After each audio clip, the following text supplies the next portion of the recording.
মুর্শিদাবাদের শামশেরগঞ্জে ফের শুরু হয়েছে ভয়াবহ গঙ্গা ভাঙন। নদীর গর্ভে তলিয়ে গেল নতুন শিবপুরের সঙ্গে যোগাযোগকারী একমাত্র রাস্তাটি। ধসে পড়েছে প্রায় ৩০০ মিটার দীর্ঘ পাড়। প্রতিদিনই গঙ্গা আরও কাছে চলে আসছে জনবসতির দিকে। ভবিষ্যৎ নিয়ে আতঙ্কে দিন কাটাচ্ছেন এলাকার মানুষজন। তাদের আশঙ্কা, যে কোনো মুহূর্তে গঙ্গার জলে বিলীন হয়ে যাবে বসতবাড়ি, চাষের জমি।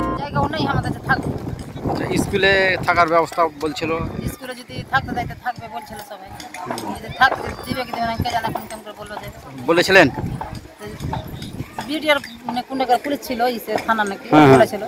আচ্ছা, কি আমরাকে ফোন টোন করবেন স্কুলে হইতে ব্যবস্থা করবেন। পরিস্থিতি খতিয়ে দেখতে ঘটনাস্থলে পৌঁছান শামশেরগঞ্জের বিধায়ক আমিরুল ইসলাম ও সেচ দপ্তরের আধিকারিকরা।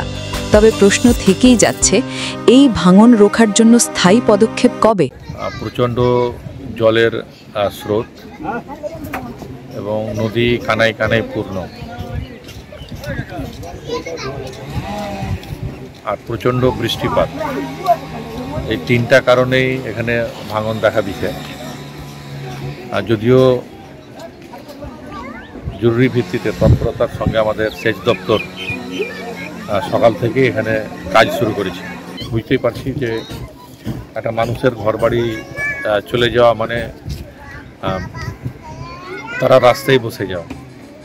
তো আমরা যতদূর পেরেছি আমরা সাহায্য সহযোগিতা করেছি। বস্তা দিয়ে বাঁধার কাজ হয়েছে।